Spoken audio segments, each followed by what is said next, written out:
Assalamualaikum warahmatullahi wabarakatuh. Selamat pagi anak-anak. Apa kabarnya kalian hari ini?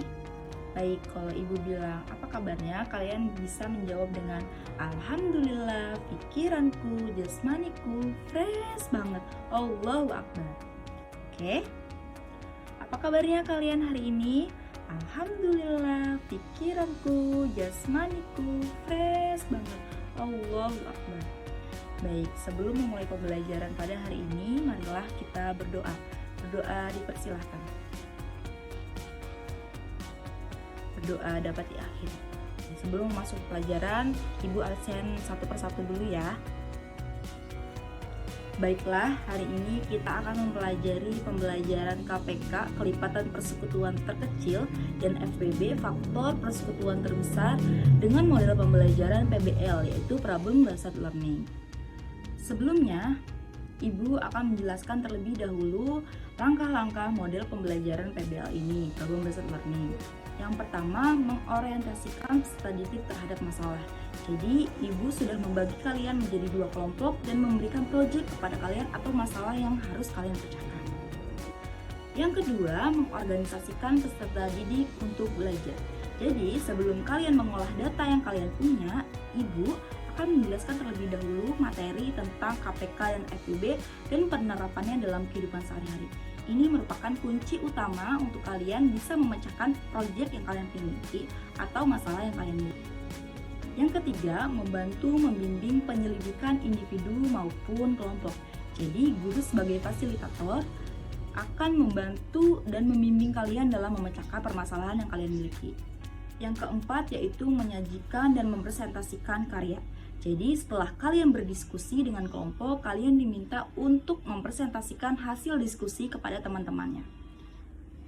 Setelah kalian memaparkan hasil diskusi kalian, kita akan bersama-sama menarik kesimpulan dari diskusi pada hari ini dan pembelajaran pada hari ini. Baiklah, kita akan masuk materi KPK dan FPB. Nah, di sini ada tujuan pembelajaran. Tujuan pembelajaran yang pertama ada menjelaskan konsep kelipatan dan faktor.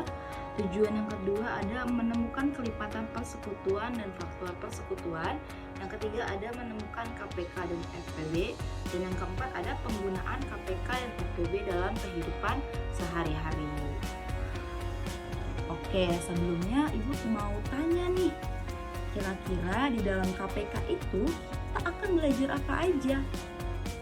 Oke, di dalam KPK kita akan belajar tentang apa itu kelipatan. Yang kedua, kita akan belajar apa itu kelipatan persekutuan. Setelah itu, kita akan belajar tentang kelipatan persekutuan terkecil atau kita sebut dengan KPK. Setelah itu, kita akan belajar faktor FPB. FPB itu kita akan belajar apa aja sih, Bu? Kita akan belajar apa itu faktor. Setelah itu kita akan belajar apa itu faktor persekutuan. Setelah itu kita akan belajar apa itu faktor persekutuan terbesar atau kita sebut dengan FPB. Setelah itu kita akan belajar penerapannya dalam kehidupan sehari-hari. Penggunaan KPK dan FPB dalam kehidupan sehari-hari. Baik, kita simak bareng-bareng. Yang pertama kita akan belajar tentang apa itu kelipatan. Jadi kelipatan itu adalah hasil dari perkalian suatu bilangan dengan bilangan bulat positif. Contohnya di sini ada berapa sih kelipatan bilangan dari 3? Berapa aja kelipatan bilangan dari 3? 3, 6, 9, 12, 15, 18, dan seterusnya. Kelipatan itu tidak terhingga karena dia adalah hasil perkalian dari suatu bilangan dengan bilangan bulat positif lainnya. Setelah itu kita belajar tentang kelipatan persekutuan. Apa itu kelipatan persekutuan? Kelipatan persekutuan adalah kelipatan yang sama di antara dua bilangan atau lebih. Contohnya gini, berapakah kelipatan persekutuan dari 3 dan 4? Jadi kita harus menyebutkan dulu kelipatan 3 itu apa saja dan kelipatan 4 itu apa saja. Contohnya, kelipatan 3 berapa aja? 3, 6, 9, 12, 15, 18, 21, 24, dan seterusnya. Setelah itu kita sebutkan lagi, berapa sih kelipatan dari 4? Kelipatan 4 berapa aja? 4, 8, 12, 16, 20, 24, 28, dan seterusnya. Setelah itu, kita harus melihat kelipatan yang sama di antara dua bilangan tadi. Berapa aja kelipatan yang sama? Kelipatan yang ada di kelipatan 3 dan kelipatan 4. Jadi, ada 12, 24, dan seterusnya. Jadi, kelipatan persekutuan dari 3 dan 4 adalah 12, 24, dan seterusnya. Seperti itu ya. Setelah itu, kita masuk ke KPK, kelipatan persekutuan terkecil. Jadi, kita harus mencari bilangan terkecil dari kelipatan yang ada di antara dua bilangan atau lebih. Cara menentukan KPK itu ada dua. Yang pertama ada cara sederhana, yang kedua ada cara faktorisasi prima. Oke, kalau cara sederhana, misalnya contoh, sebutkan kelipatan persekutuan terkecil dari 6 dan 8. Jadi kita mencari dulu kelipatan dari 6 itu apa saja dan kelipatan dari 8 itu apa saja. Kelipatan dari 6, 12, 18, 24, 30, 36, 42, 48, dan seterusnya. Setelah itu kita mencari kelipatan dari 8. Kelipatan dari 8 ada 8, 16, 24, 32, 40, 48, dan seterusnya. Setelah itu kita mencari kelipatan persekutuannya. Kelipatan persekutuan dari 6 dan 8 itu 24 dan 48. Nah, setelah itu kita mencari KPK. KPK itu kan kelipatan persekutuan terkecil. Jadi kita ambil yang nilainya paling kecil. Dari 24 dan 48 nilai yang paling kecil adalah 24. Jadi KPK kelipatan persekutuan terkecil dari 6 dan 8 adalah 24. Cara menentukan KPK yang kedua yaitu menggunakan faktorisasi prima. Yang pertama kita harus mencari faktorisasi prima dari masing-masing kelipatan tersebut. Setelah itu jika terdapat faktorisasi prima yang sama, maka kita harus mengambil faktor yang pangkatnya lebih besar. Setelah itu kita kalikan. Di sini contohnya berapakah KPK dari 12 dan 18?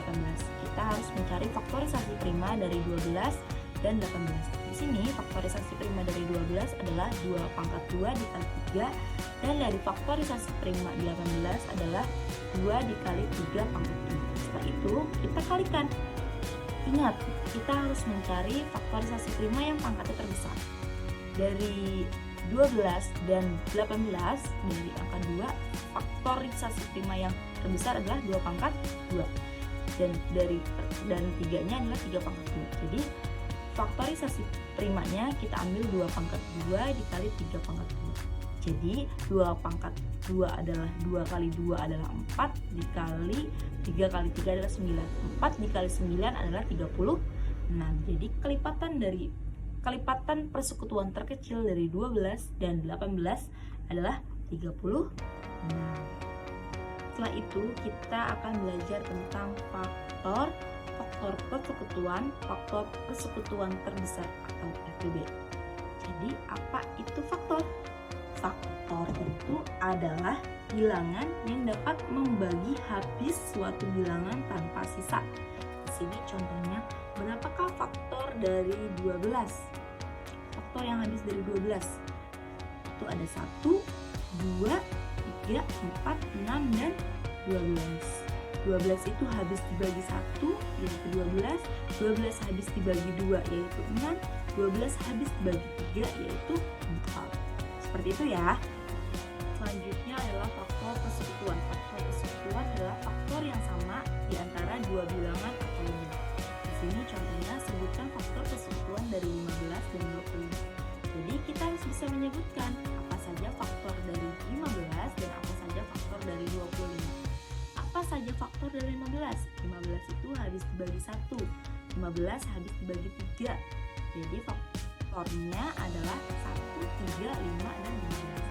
Selanjutnya kita harus menyebutkan lagi faktor dari 25. 25 itu habis dibagi 1. 25 lebih 25. Jadi faktor dari 25 adalah 1, 5, dan 25.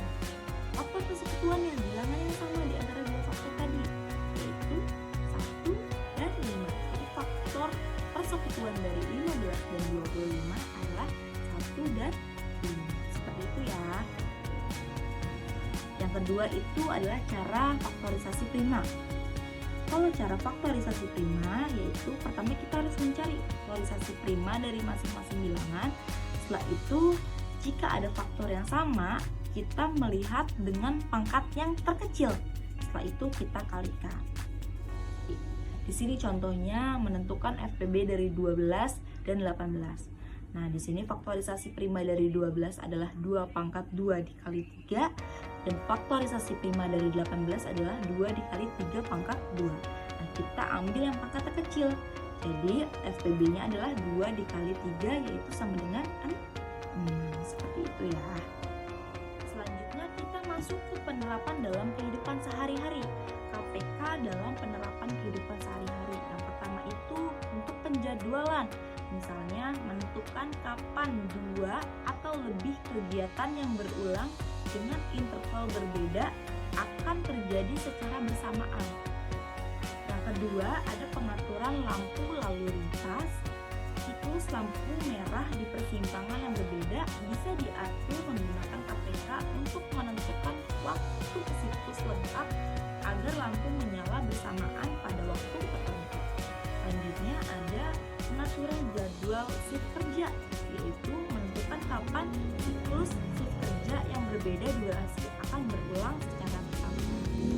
Setelah itu ada penerapan FPB dalam kehidupan sehari-hari. Contohnya ada membagi barang secara adil, mengelompokkan, mengatur ukuran potongan, menentukan interval waktu terbesar yang sama. Yang kedua ada pengaturan ukuran atau panjang potongan, misalnya memotong tali atau kain menjadi potongan-potongan yang sama tanpa sisa. Yang ketiga ada mengatur jadwal atau interval yang sama. FPB dapat digunakan untuk menentukan interval waktu terbesar yang sama-sama membagi beberapa jadwal. Oke, selanjutnya kita masuk ke project yang kalian punya. Setelah memahami pembelajaran pada hari ini, Ibu harap bisa menentukan dan menyelesaikan masalah project yang kalian punya. Di sini kelompok 1 ini tugasnya yang pertama ada mewawancarai ibu rumah tangga IRT minimal 2 orang atau lebih mengenai berapa kali dia berbelanja ke supermarket dalam waktu 1 minggu. Setelah itu yang kedua yaitu membuat laporan atau ringkasan hasil wawancara yang menggambarkan informasi penting yang diperoleh. Nah, datanya itu yang diperoleh ya apa saja. Ketiga, mengelola hasil wawancara dalam bentuk tulisan atau presentasi serta menyimpulkan solusi dari permasalahan yang dihadapi. Itu kita diskusi ya nanti ya. Setelah itu, presentasikan hasil laporan wawancara tersebut.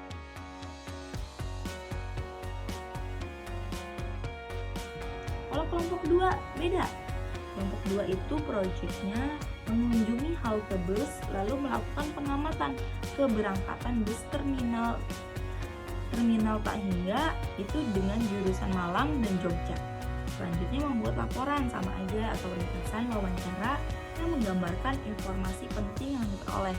Setelah itu mengelola hasil wawancara dalam bentuk tulisan dan presentasi serta menyimpulkan solusi dari permasalahan yang dihadapi. Setelah itu kita presentasi bareng-bareng.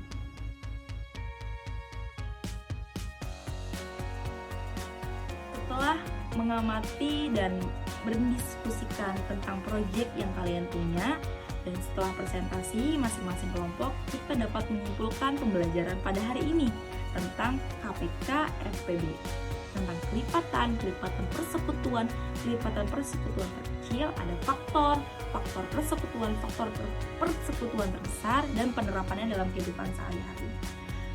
Ibu cukupkan sekian. Terima kasih atas waktunya. Kurang dan lebihnya Ibu mohon maaf. Wassalamualaikum warahmatullahi wabarakatuh.